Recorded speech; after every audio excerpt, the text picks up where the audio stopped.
নমস্কাৰ বন্ধু-বান্ধৱীসকল, আমাৰ ৰাখিব চেনেলটোলৈ আপোনালোকক স্বাগতম জনাইছোঁ। জীৱনত এটাৰ পাছত আনটো সমস্যা আহিয়েই থাকে। এই সমস্যা আমি যিমান চেষ্টা কৰিও সমাপ্ত কৰিব নোৱাৰোঁ।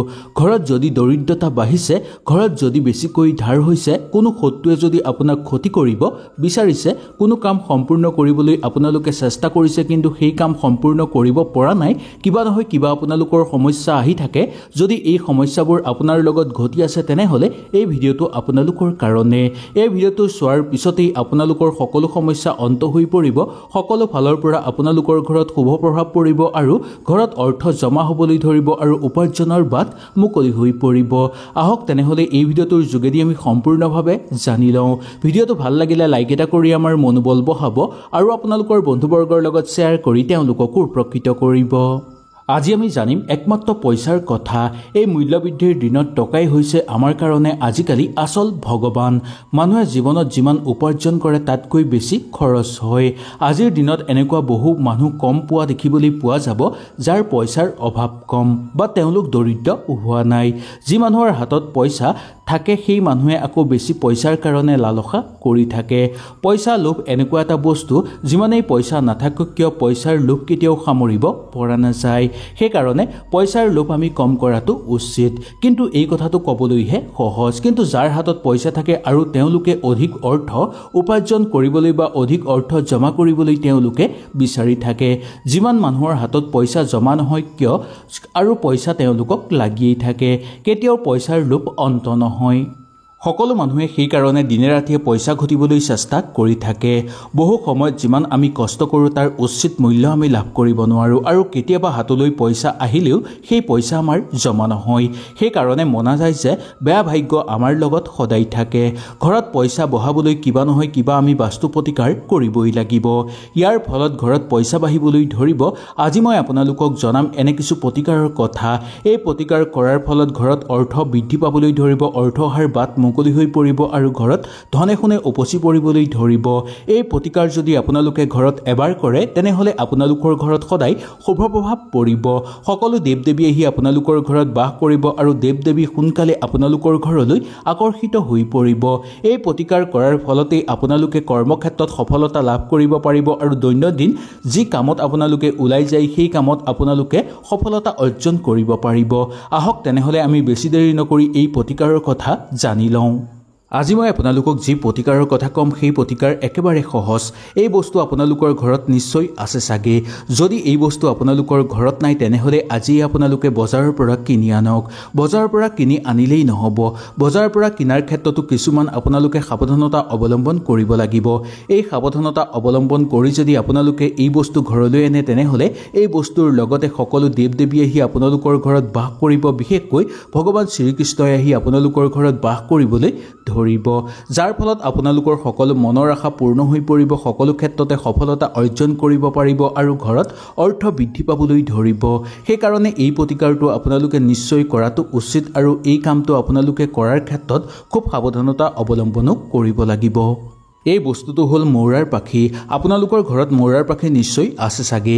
যদি মৌৰাৰ পাখি আপোনালোকৰ ঘৰত নাই তেনেহ'লে আজিয়ে আপোনালোকে বজাৰৰ পৰা কিনি আনক। বজাৰৰ পৰা কিনিলেই নহ'ব, ইয়াতো কিছুমান সাৱধানতা আপোনালোকে অৱলম্বন কৰিব লাগিব। বজাৰৰ পৰা যেতিয়া দোকানীৰ পৰা মৌৰাৰ পাখিটো কিনিব তেতিয়া আপোনালোকে কোনো ধৰণৰ দৰ দাম নকৰিব। ইয়াৰ পিছত সেই মৌৰাৰ পাখিটো তাতে আপোনালোকে গংগাজল ছটিয়াব পাৰিব, নাইবা আপোনালোকৰ ঘৰলৈ আনি ঘৰত প্ৰৱেশ কৰাৰ আগতেই আপোনালোকে সেই মৌৰাৰ পাখিটোত গংগাজল ছটিয়াই পবিত্ৰ কৰি ইয়াৰ ফলত এই মৌৰাৰ পাখিটোত ভগৱান শ্ৰী বিষ্ণু আৰু ভগৱান শ্ৰীকৃষ্ণই আহি বাস কৰিবলৈ ধৰিব। এই মৌৰাৰ পাখিটো তাৰ পিছতহে আপোনালোকে ঘৰত প্ৰৱেশ কৰিব। এনেকৈ কৰিলে ভগৱান শ্ৰীকৃষ্ণ আনন্দিত হৈ পৰিব আৰু শ্ৰীকৃষ্ণ সেই মৌৰাৰ পাখিৰ লগতে আপোনালোকৰ ঘৰলৈ প্ৰৱেশ কৰিব। আমি সকলোৱে জানো যে ভগৱান শ্ৰীকৃষ্ণই মৌৰাৰ পাখি বহু ভাল পায়। শ্ৰীকৃষ্ণৰ মূৰত মৌৰাৰ পাখি নাথাকিলে যেন আধৰুৱা যেন লাগে আমাৰ। সেইকাৰণে তেওঁক মৌৰ মুকুট বংশীবাদক বুলিও কোৱা হয়। তেওঁৰ মূৰৰ পৰা মৌৰাৰ পাখি কেতিয়াও আঁতৰি নাযায়। সেইকাৰণে সকলো মানুহৰ ঘৰত মৌৰাৰ পাখি এটা নিশ্চয় থাকিব লাগে। যদি আপোনালোকে সেই মৌৰাৰ পাখিটো পূজা ঘৰতো ৰাখিব পাৰে তেনেহ'লে শুভ বুলি মনা গৈছে, নাইবা ঘৰৰ যদি ঈশান কোণতো সেই মৌৰাৰ পাখিটো আপোনালোকে ৰাখে তেনেহ'লে ইয়াৰ ফলতো আপোনালোকৰ শুভ প্ৰভাৱ পৰিব। ইয়াৰ ফলত ভগৱান শ্ৰীকৃষ্ণৰ পৰম আশীৰ্বাদ আপোনালোকৰ ওপৰত সদায় থাকিব, যাৰ ফলত আপোনালোকৰ ঘৰত কেতিয়াও দুখ দৰিদ্ৰতা নাহিব আৰু কোনো শত্ৰুৱে আপোনাক ক্ষতি কৰিব নোৱাৰিব। ঘৰত থকা সকলো বেয়া শক্তি ধ্বংস হৈ পৰিব আৰু ঘৰত সদায় শুভ প্ৰভাৱ পৰিবলৈ ধৰিব।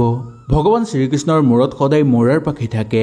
ইয়াৰ কাৰণ হ'ল তেওঁ মাকে সৰুতেই মৌৰাৰ পাখি তেওঁক ধাৰণ কৰাই দিছিল। ইয়াৰ অৰ্থ আছিল মৌৰাৰ পাখি থাকিলে কাল সৰ্পদোষ কেতিয়াও নহয়। শ্ৰীকৃষ্ণৰ কাল সৰ্পদোষ আছিল, সেইকাৰণে তেওঁৰ মাকে মৌৰাৰ পাখি সৰুতেই তেওঁক ধাৰণ কৰাই দিছিল আৰু সেই সৰ্পদোষ কেতিয়াও দূৰ নোহোৱাৰ কাৰণে তেওঁ গোটেই জীৱন মৌৰাৰ পাখি ধাৰণ কৰি আছিল। সেইকাৰণে ঘৰত যদি আপোনালোকে মৌৰাৰ পাখি ৰাখে তেনেহ'লে আপোনালোকৰ ঘৰত কেতিয়াও কাল সৰ্পদোষে ঠাই ল'ব নোৱাৰিব আৰু আপোনালোকৰ ঘৰত কেতিয়াও অকাল মৃত্যু নঘটিব।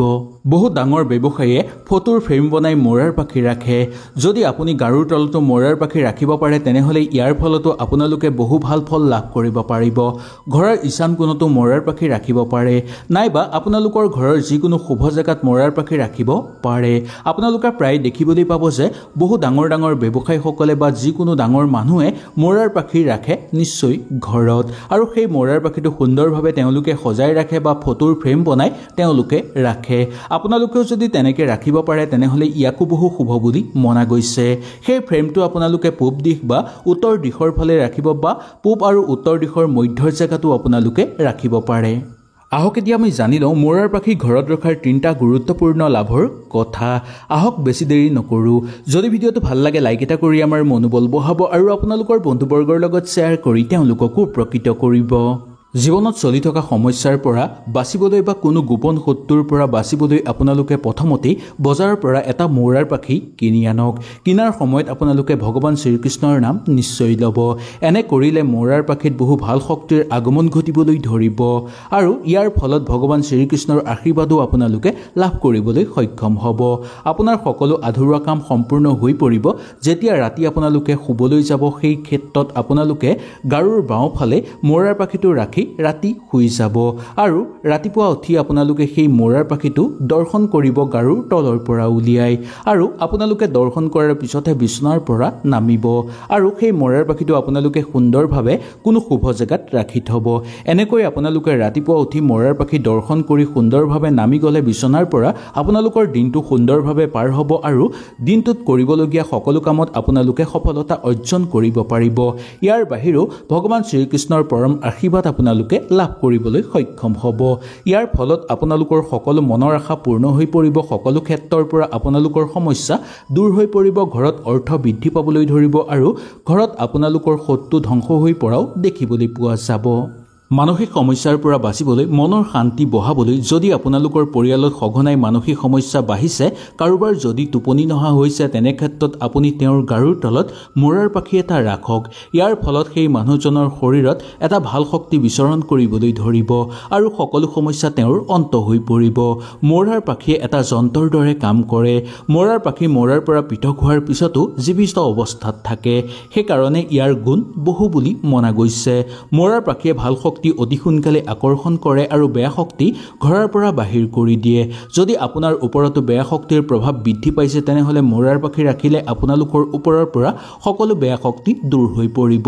ঘৰত যদি বাস্তুদোষ উৎপন্ন হ'বলৈ ধৰিছে তেনেহ'লে আপোনালোকৰ ঘৰলৈ নিশ্চয় মৌৰাৰ পাখি এটা কিনি আনক, যাৰ ফলত আপোনালোকে দেখিবলৈ পাব যে আপোনালোকৰ সকলো সমস্যা অন্ত হৈ পৰিবলৈ ধৰিব। সকলো ক্ষেত্ৰতে আপোনালোকে সফলতা লাভ কৰিব পাৰিব। যি মানুহৰ ওপৰত মৌৰাৰ পাখি কৃপা থাকে তেওঁলোকে সকলো ক্ষেত্ৰতে সফলতা লাভ কৰিব পাৰে আৰু ভগৱান শ্ৰীকৃষ্ণৰ পৰম আশীৰ্বাদ লাভ কৰিব পাৰে। তেওঁৰ আশীৰ্বাদৰ ফলত তেওঁলোকৰ সকলো কাম হৈ উঠে। ঘৰত অৰ্থৰ বাট মুকলি হৈ পৰে আৰু ঘৰত সুখ শান্তি বৃদ্ধি পাবলৈ ধৰে। সেইকাৰণে ঘৰত এটা মৌৰাৰ পাখি থকাটো অত্যন্ত দৰকাৰ। বেয়া নজৰৰ পৰা বাচিবলৈ বা কোনোবাই যদি আপোনাক ক্ষতি কৰিব বিচাৰিছে তেনেহ'লে মৌৰাৰ পাখিৰ সহায়ত আপোনালোকে কৰক এটা প্ৰতিকাৰ। যেতিয়া আপুনি শুবলৈ যাব সেই সময়ত মৌৰাৰ পাখিটোক প্ৰণাম কৰি ভগৱানৰ নাম নিশ্চয় ল'ব বা ভগৱান শ্ৰীকৃষ্ণৰ নাম নিশ্চয় ল'ব। ইয়াৰ পিছত সেই মৌৰাৰ পাখিটো আপোনালোকে গাৰুৰ তলত ৰাখি শুব। যেনেকৈ ভগৱান শ্ৰীকৃষ্ণই সকলো সমস্যাৰ পৰা আমাক বচাই ৰাখে তেনেকৈ আমাৰ সকলো সমস্যা তেওঁৰ আঁকোৱালি ল'ব আৰু ভাল শক্তি আমালৈ বিলাই দিব।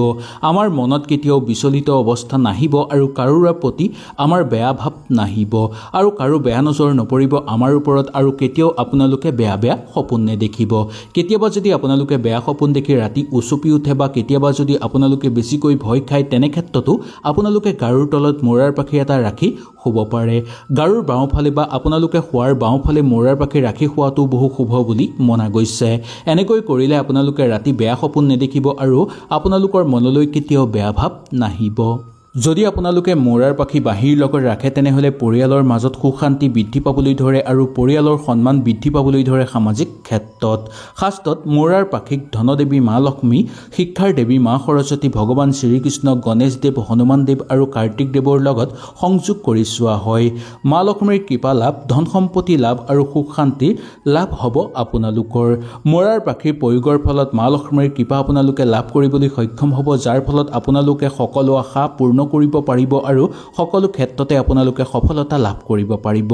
মা লক্ষ্মী, ভগৱান শ্ৰীকৃষ্ণ, গণেশদেৱ, কাৰ্তিক দেৱ আৰু হনুমান দেৱৰ লগতে মা সৰস্বতী আহি আপোনালোকৰ ঘৰত বাস কৰিবলৈ ধৰিব। সেইকাৰণে আপোনালোকে এটা বাঁহীৰ লগত মৌৰাৰ পাখি নিশ্চয় ঘৰত ৰাখিব। এই বস্তুটো আপোনালোকে পূজাৰ ঘৰতো ৰাখিব পাৰে নাইবা কোনো শুভ জেগাতো আপোনালোকে ৰাখি থ'ব পাৰে। আমাৰ ঘৰখন মন্দিৰৰ দৰে হয়।